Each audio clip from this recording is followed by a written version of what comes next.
Ngiyazi ukuthi kule page kulodlulayo ele pipi nengquza. I-content engiyenzayo nje ngenza i-content ama-adult yokubhebhana yokulalana. Kodwa ke kubantu bami laba vele abala bengicela sikhulume ngokutravela kancane. Uyiphe ithuba le video ngiqede. Ithando zami niyaskenywa kakhulu when it comes on traveling. I travel mina ke sengibuya kuma-country awu 42 ngokuhlala ngihlala eFinland in Europe, but ngiyi-South African. But ngiyi-permanent resident eFinland. Kulo nyaka nje ngifuna uku-aplayela i-passport, so ngizoba ne-dual citizen. But ke ithando zami ngifuna sikhulume lokho. Ake niyeke ukuthi manifuna ukutravela nihambe niye kuma-agencies. Ngiyaxolisa abantu abayenza ama-agencies ama-agents for travel. Ma ufuna ukutravela ngena ku-Google. Yabona nje kune-app ebizwa ngo-Skyscanner. Ngifuna ukukhombisa leyo app njengamanje. Ma ufuna ukutravela ungene kuleyo app. Le app iyakutshela ngokuthi iliphi ithikithi elishibhile, iphi company edayisa imathikithi ashibhile. Ngizokwenzela isibonelo. Ma ufuna ukuya eCape Town, ama-airline eSouth Africa akhona ahlukahlukene. Ama-South Africans kakhulu abuka ama-video ami, so ngizokalekisa ngama-South Africa. Sino South African Airways, sine Lift, sine Fly Safari, sine something Cape. I forgot lawa manye. So uma ungena kule app, let's say kodwa wena ke uyahamba uyaphesha kwilwandle, ngizobala ama-airline nje ngikhumulayo. We have Air France, we have Emirates, we have KLM, we have Ethiopian Airline. Ave besiza ke when it comes on traveling from Europe to this side. Uyabona they are quite big. So when uzongena kule app, nanti app. Yabo lapha igama phezulu Skyscanner. Skyscanner.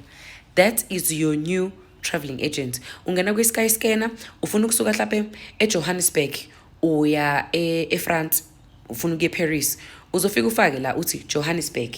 Yabo iyakunika ama-options. Nangu u-flight, nangu hotel, yonke into sana sami. So uyangena lapha ufike upressa ku-flight. Ma upressa ku-flight kuzovela kanje. Ima ngikubhalele ngithi hlaphe usuke eThekwini uye eGoli. Uzobhala hlaphe i-date uthi umhla ka-15 yenza isibonelo. Mina ngisebenzisa ama-euro, so uzobhala ngama-euro. Nakho uyabo.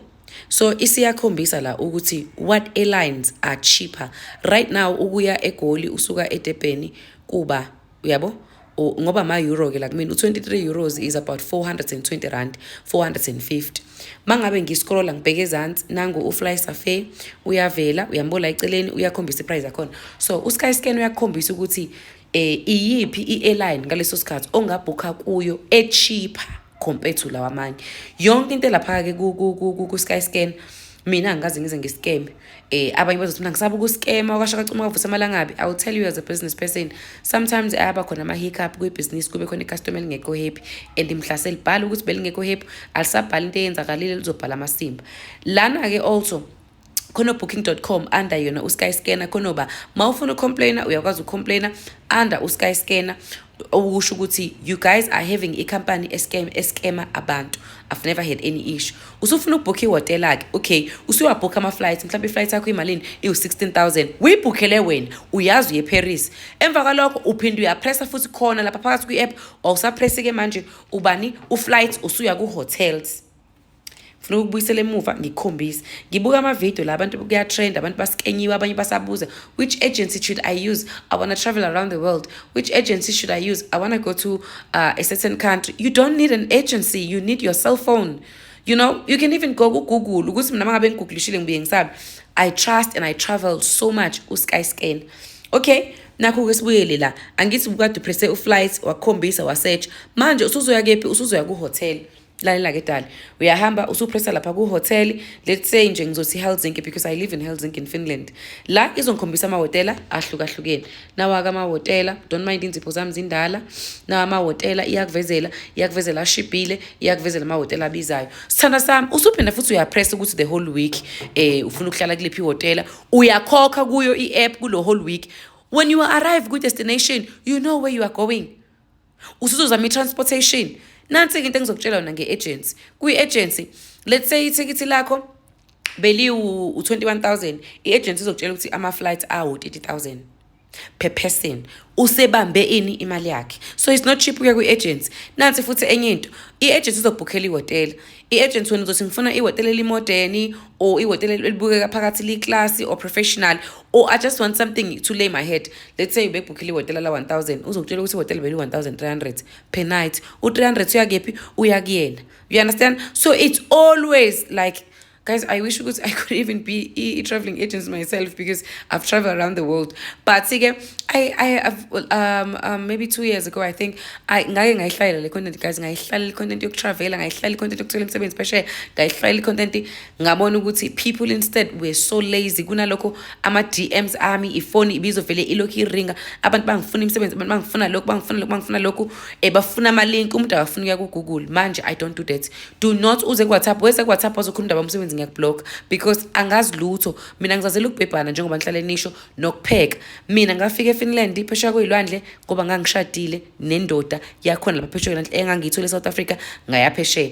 I did research on that time, ngayafaka naka YouTube, ngafaka endaweni ngalesa sikhathi yokuthi how to get ngi-invite ngisho abantu, ngenza ama-interviews, nginisiza. Manje I don't do that. Manje nje ngizele la abatravelayo ukuthi ngithi kunina, if ufuna ukutravela ku-2026 yekana ama-agencies, yekana abantu abavele bavuke ekuseni baseba ama-agency bona bazokusiza ngokutravela, iy'mali zenu zisazodliwa. Awuke uzenzele wena, downloada okay, by the way, le video ayikho paid by uSkyscanner. This video is not featured or sponsored by uSkyscanner. It is just me ngibona ama video atrendayo ukukutshela ukuthi mina ngisebenzisani for ukubhuka nokuthi ngenzani. Enye into futhi ongayenza, like for example, mina I use uKLM especially because I travel so much. So ngine app, ungadownload i-app yakhona yaka KLM exactly. Ningayisabi guys lento ama app, ningayisabi. Ngizama ukukuyela kuyena. Nansi i-app yami uKLM le, or for international KLM.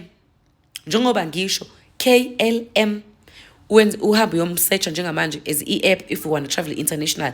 What happens is ama-flights usually aba a little bit lesser compared to uzobubhuka ku-booking.com, or because sebe i-third party, right? So uyahamba ngiyakwenzela-ke manje sibonele ukuthi amanye ama-airlines kulula uma ngabe uzodownload i-app yakhona. Ungadownloada nje, let's say ufuna ukutravela international ku-KLM bese ungena phakathi ku-KLM usuyabhuka. Enye into ozoyenza-ke ukuthi khona into ekuthiwa u-Travel Blue ozoyibona khona lapha phakathi. Mangabe uthenga ithikithi unayo i-app, iyakwazi ukuthi ikusevele ama-points. Ama-points enzani?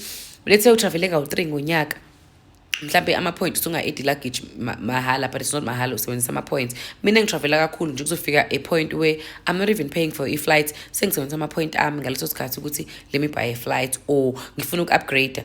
Sometimes uma ungena eplanini ubhuke u-economy, uyakwazi ubacela labo ukuthi ngicela mangagcwele bandla lapha ku-business class, cani ngifake khona. They will ask you one question, do you have points? You know, and it doesn't matter ama-points akho mangaki, but you are flying blue. So sengisho kulaba abakujwayele ukutravela, wena uma ukuthi uyaqala bese ngiyacela, do not come ku-WhatsApp uzongibuza ngalento. Thana zami, ku-WhatsApp ngidayisa izinto zokubhebhana, ku-WhatsApp ngikhuluma ngezinto zokubhebhana, ama-products ami layo ngiwadayisayo. Ungezi ku-WhatsApp usuzongibuza, ungezi ku-inbox uzongibuza nge-traveling.